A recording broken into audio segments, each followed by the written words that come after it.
Okay, well, thank you so much. It's an honor to be here. I want to thank the Venerable Aoife and also Naomi and the conference organizers for having me here today.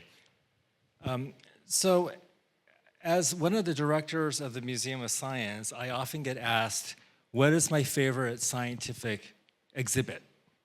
And I have many of them, but probably my favorite one is not at the Museum of Science. It is at the Harvard Museum of Natural History. So the glass flowers at Harvard University, the glass flowers were created by Leopold and Rudolf Blaschka, who are father and son, and they were asked by Harvard University to make glass models of plants for the benefit of the botany students. Because glass flowers can last forever, they can be studied multiple times without ever going to the original source, and can be preserved for a long time. So over 50 years, from 1886 to 1936, they created 4,300 models of 780 different species. Some of them are blown up large models, some of them are life-size. This comes out to an average of 7 models per month. Now, these glass flowers are probably one of the biggest tourist attractions at Harvard. So if you go see this, you'll see many children and families just delighted by how realistic these flowers look. And that's clearly one of the reasons why they are my favorites. Now, right next door to the Museum of Natural History is the Department of Stem Cell and Regenerative Biology, the stem cell department at Harvard. Now, in this building, they also make models of nature. They make organoids. Now, instead of glass, which are static and non-living, these are made of human cells, which self-assemble. They make themselves. And these are 3 examples of the types of organoids that are created. One is brain, liver, and lung. You can make other organoids of the eye, gut, skin. There's so many other systems you can do.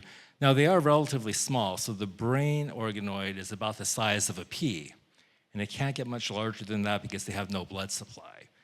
And they're used to model diseases. You can get cells from any patient with a genetic disorder, especially a neurological disorder, reprogram those body cells into stem cells, put those stem cells together in combination, and they self-organize after just a little nudge forward into these different systems that replay the developmental process of these different organs. So extremely useful for understanding how disease develops, and also to do drug screening for drug testing without using patients yet, and without using animals yet. So the NIH is very interested in funding more of this research, these alternative methods of testing drugs instead of using animals before human clinical trials. So you will see a lot more activity using these organoids.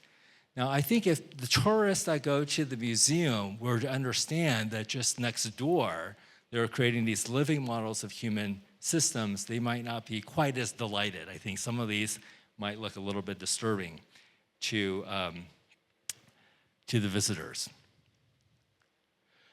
One of the areas that I'm most interested in, that I've done the most research, is brain organoid research. And a single brain organoid will only model one region of the brain. There is no single brain organoid that models the entire brain.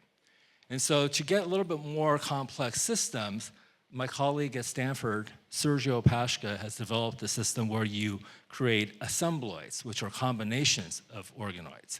So here you can combine different brain regions or organoids representing different brain regions into one system. And it doesn't just have to be brain organoid to brain organoid. He's done experiments where he connected a brain organoid to a spinal cord organoid to a muscle organoid, and he stimulated the brain organoid to make the muscle twitch. So you can study these pathways of nerves. Of course, you've heard a lot about stem cell-based embryo models. These that you see are just the various systems. On the left are mouse embryo models, on the right are human. And again, what's just so fascinating about this work is that these cells self-organize.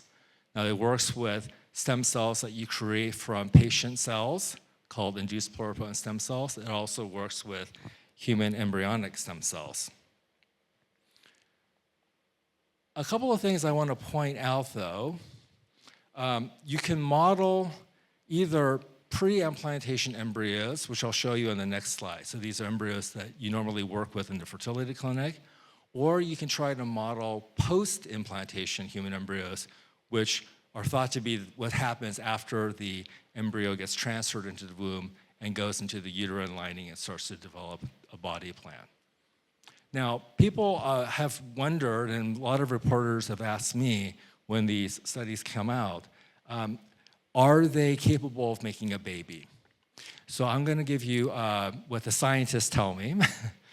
The first is the pre-implantation models, the ones that model the what's called the blastocyst, the embryo about day 3 or 4 after fertilization. To get those, you have to use what are called naive human stem cells. So naive means that you have to drive them back a little bit further into developmental time to be able to then get them to get to that stage. When you make naive stem cells, you erase the parental imprints of the DNA. So if they take one of your body cells, they make a stem cell from it. It has all your DNA, including your parental DNA patterns. When you drive it to the naive state, all that gets erased.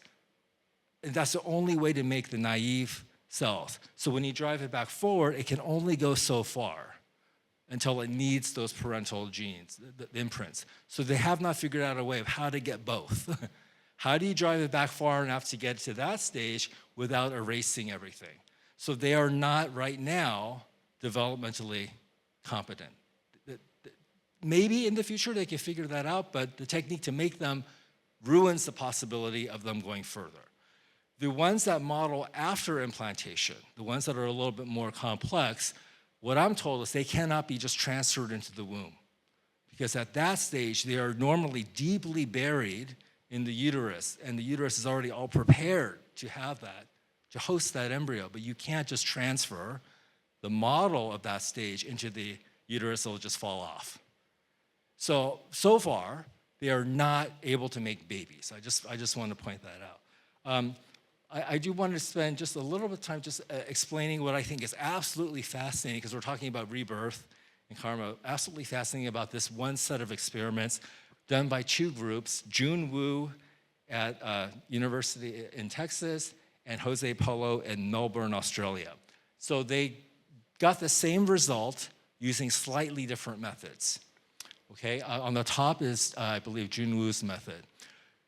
So he used both human embryonic stem cells, which come from the human embryo in the fertility clinic. That's the ball of cells at the top, and I'm really glad that Dr. Hardin gave his talk right before mine, because he explained a lot of the biology of that. Or he could also use the adult cells that were transformed into stem cells, called iPS cells. Either one works.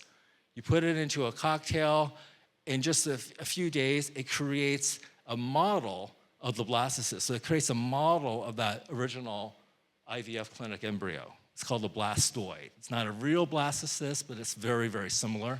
Jose Polo, slightly different method. He reprogrammed all these cells to be these different cell types, put those in culture, got the same result. Okay? Now, when reporters ask me, what do I think about the blastoid, a couple of things I need to point out scientifically, that they are not exactly the same as the blastocyst, because the internal spatial organization is a little bit off. And also there are some cell types they don't understand what they are. There are these bizarre cell types that show up. So they're probably not going to be developmentally competent. Also, the fact is, as I earlier pointed out, you have to make the stem cells naive. And when you do that, you erase the parental imprints. So they're not capable of making a baby. But here's what I find really fascinating from a philosophical point of view. My students would sometimes ask me, Dr. Hyun, when they get the stem cells from the human blastocyst from the fertility clinic, the natural human embryo, did they kill the embryo? And what I say is, I'm not sure. I'm not sure. Why? Because that outer shell, it's like a soccer ball. The outer shell is what becomes the placenta and all the support tissue that you leave behind in the hospital after birth. That's what you open up, and you take out the inner cell mass, which is going to become the embryo itself. And you put it in a plate, and it keeps growing and growing and growing. It becomes millions and millions of cells. What was just originally about 50 becomes millions, and they're all identical. And you save that. You save copies all around the world. Okay? So did the potential for human life get destroyed? Well, the blastocyst in the fertility clinic has a less than a 50% chance after implantation of becoming a baby. The cell line, which you can create billions of cells, could possibly be used in this study with more engineering, and you can rebuild that blastocyst. You rebuild it later. It reforms that. So I don't know. I mean, you can make millions of copies of that. Where did the identity go? I think the identity is very plastic at that time, and it's not clear to me what's happening metaphysically. Just wanted to point that out. You can also get stem cells from that blastoid. I don't know what to call those because they're not embryonic, they're not iPS, they're from a blastoid. So it's like a third category. All right, I keep talking about that, but I'm gonna go on. So the more developed systems, the post-implantation models, there are lots of groups doing that. Jacob Hanna's papers at the bottom, they're all kind of coming out about the same time. It's a very competitive area. The big bottleneck there is you have to come up with more of an artificial womb-like system to keep this going. You can't just keep it in a plate. Okay, so it needs that further technology. Now, when all this is going on, the journal Cell was celebrating its 50th anniversary. And that year, they were releasing special issues every month. And the editors asked me if I would write a bioethics article for their developmental biology issue, which was this one. Okay? And I said, well, what do you want me to write about? And so they gave me homework. And I hadn't had homework in a long time. And so they said their topic they wanted me to write about is how do these studies, whether you're making brain organoids, whether you're making embryo models, how might they affect what we think about the individual? Okay? And I thought, well, that's an interesting question. And in fact, I hear some versions of that question all the time in my work. Not quite articulated that way, but that worry kind of comes to like, what does this mean for how we think about human beings, how we think about individuality? Especially if what we care so much about in Western society, at least, the brain and early human life, the emergence of organization of the embryo, can be replayed again and again and again from an individual cell line. They can replay your brain formation. They can replay your embryo formation as much as they want. Replay that movie using your cells. What does that mean about how we think about the individual? Now, this concern about how does this affect how we think about the individual, I hear that concern from many different areas. Whether I'm sitting in a stem cell review committee, and during the review of something like the embryo modeling, people kind of might ask, how is this maybe changing how we think about human life?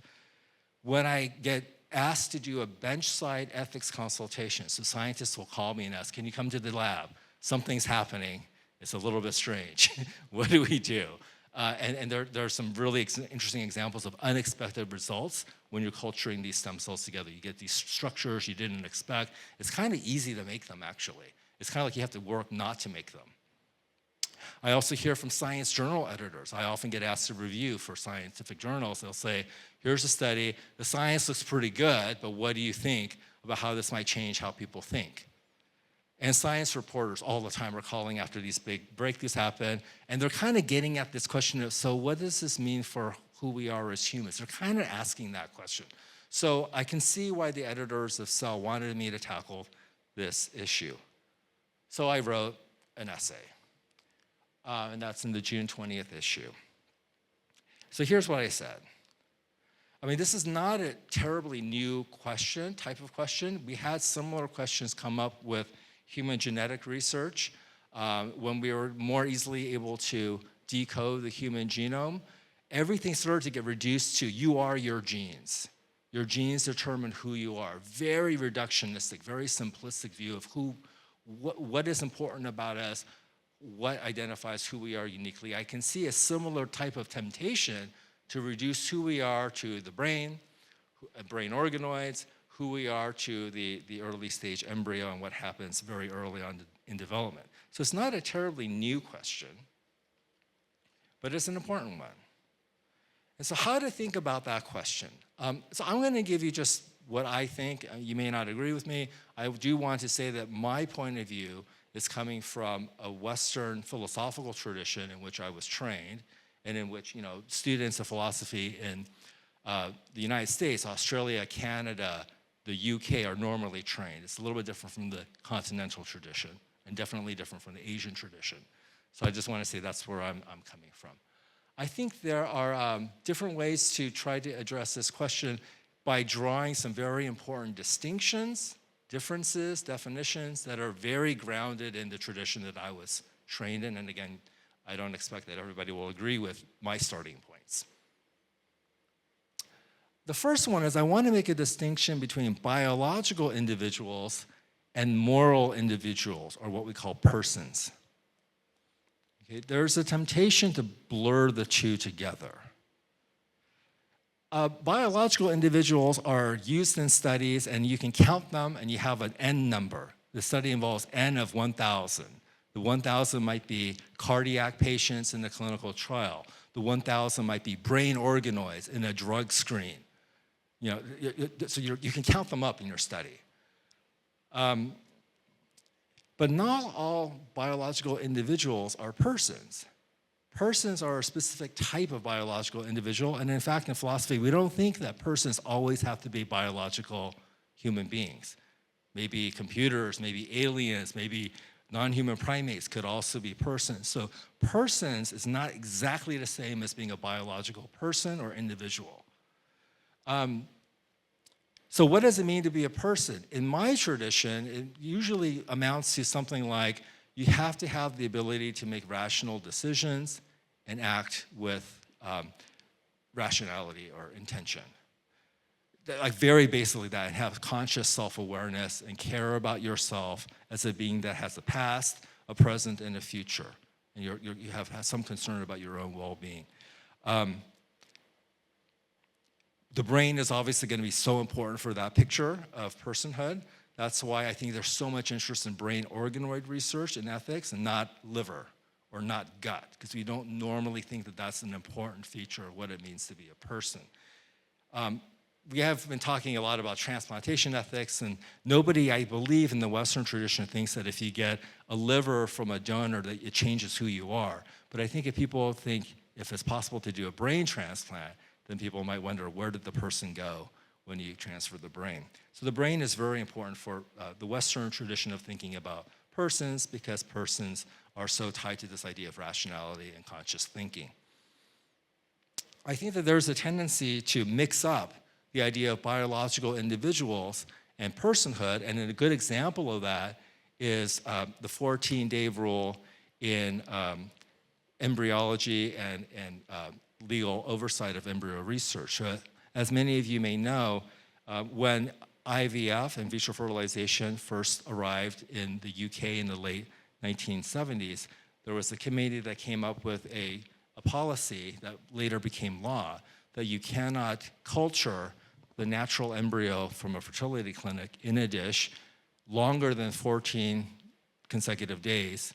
And the stopping point, the reason why 14 was significant was that's usually when it was believed that the primitive streak forms. So Dr. Hardin went through the graphics of what the primitive streak is. It forms the left and the right of the embryo, the head and the tail, and it's thought to be the very beginning of the central nervous system. But that, importantly, that's the point at which biological individuality becomes certain. Because before that, the embryo could twin. It could also fuse together with another embryo. So he talked about the chimeric embryos. It could fuse. So souls, individuals cannot split in two and survive, and they cannot fuse with another individual and remain who they were. So this idea of no longer being a twin, being able to twin and being an individual is thought to be morally very important. I do want to point out that to me, that's a little bit confusing because all mammals go through this stage. Every animal with a backbone goes through primitive streak formation. Nobody cares about that in the Western tradition. You can do a mouse study in the embryo all the way past the stage, and again, that's when biological individuality is certain, but it's not morally thought to be very important. Why is it thought to be so morally important for the human? My belief is that it's because it's the individuation of something that will, we hope, one day become a person, not a dog or a pig or a rat, right? So it's not that itself that's important, but where it's heading and the importance of what the final outcome is. So that's, I think, going to be the key factors is what we think is important about persons, what we think is important about the ability of that embryo to go on and become something else. The other distinction I think could be important is the difference in the way we talk about potentiality. Talk about the potential of the embryo. And you know, in disagreement with Dr. Hardin, I don't think that necessarily you can say that the embryo in the dish is fully got the potential to be a person, because it requires two types of potential to become a person, two types of potential to become a tree or a plant. You have the inner biological potential, which I told you the blastoids don't have because you erase the parental imprint. You have to have something, you know, something inside itself, in the seed, the power to become. It's almost like Aristotle's idea of something can kind of like become what it was meant to be. But that's not enough, because you have to have it in the right environment. It has to be planted in fertile soil. Somebody has to decide to move that embryo from the dish into the womb. And even when you do that, less than 50% of the time it becomes a baby. So you need both. A medical student is a potential doctor, but she doesn't have all the rights of a real doctor, not yet. She has to complete her studies. She has to complete residency. It's all potential. Maybe biological in her brain, but also she has to make the right choices and go through the right socialization. So you need both. The embryo models, the brain organoids, those cannot have personhood unless they have the biological potential for that kind of consciousness and they're put into the right environment. Even a patient that's in the intensive care unit that was a person but now has severe brain injury, in my circle of bioethics, what we might say is they are still a biological individual. The body has survived, but the person is gone. Right? So we have to be, and they have to also be around the right medical center, the right medical equipment to keep going. Not only do they have to have the biological ability to survive, but they have to have the support. And you have to decide to keep the support going. So you need both. If you just think about biological potential and you ignore circumstantial potential, then really potentiality is just a mere wish that something become true if you don't add the circumstances. One more thing I do want to say about this point. When we talk about personhood, we're talking about very complicated mental abilities to reason, to use language, to communicate with people, to have memory and to have thoughts. Even a 100% human brain in a baby, what we know is developmental psychology shows that if you deprive that newborn of the right environment, there's some very severe, sad abuse cases of children being locked into cages. They miss a developmental window where they can no longer learn the language. They don't become self-conscious or self-aware. So even a 100% human brain, not a brain organoid or assembloid, 100% one that we know under the right social circumstances can develop into a healthy person, gets denied that if lacking in circumstantial potential. And so the brain organoid growing in a lab, I have no worry that that's ever going to become a conscious being, because it's like the child that's locked in the cage. All right. Now, I don't mean to say that there's nothing to worry about when it comes to the embryo models. I don't mean to say there's nothing to worry about when it comes to the brain organoids. I think for me, not only is personhood very important morally, but also sentience. So I want to make a distinction between sentient beings and sentient, non-sentient biological individuals. I'm going to disagree a little bit with Dr. Levin. I think we have to be very careful how we use the word sentience. The way we normally use it in ethics is that it's the ability to have a pleasant or unpleasant experience, mental experience. I don't typically use the word sentience to describe, for example, when the bacteria move away from salt or some bad condition, because I don't believe there's a psychological experience of suffering or a value placed on what's happening to the bacterium. It's just reacting. There are chemical reactions, cell-to-cell signaling. There are things that happen biologically, mechanically that lead to avoidance or attraction. I don't necessarily want to call that sentience, so I'm going to disagree a little bit.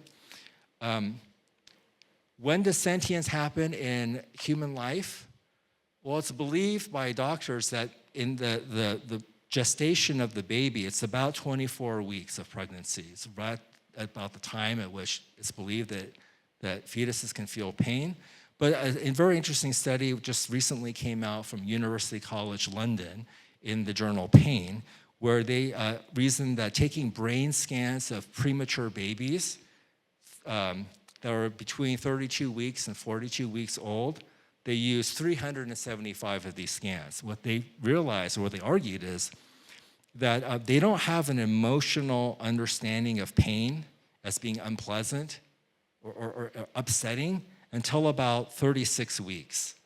And they don't seem to have like a cognitive understanding of what's happening to them until about 42 weeks. That's the 100% human brain in the full body system. It takes a bit of time for it to actually experience pain the way that you and I experience it and have feelings about it and thoughts about pain. That doesn't mean that pain's not important, but it's a very different phenomenon for the premature babies.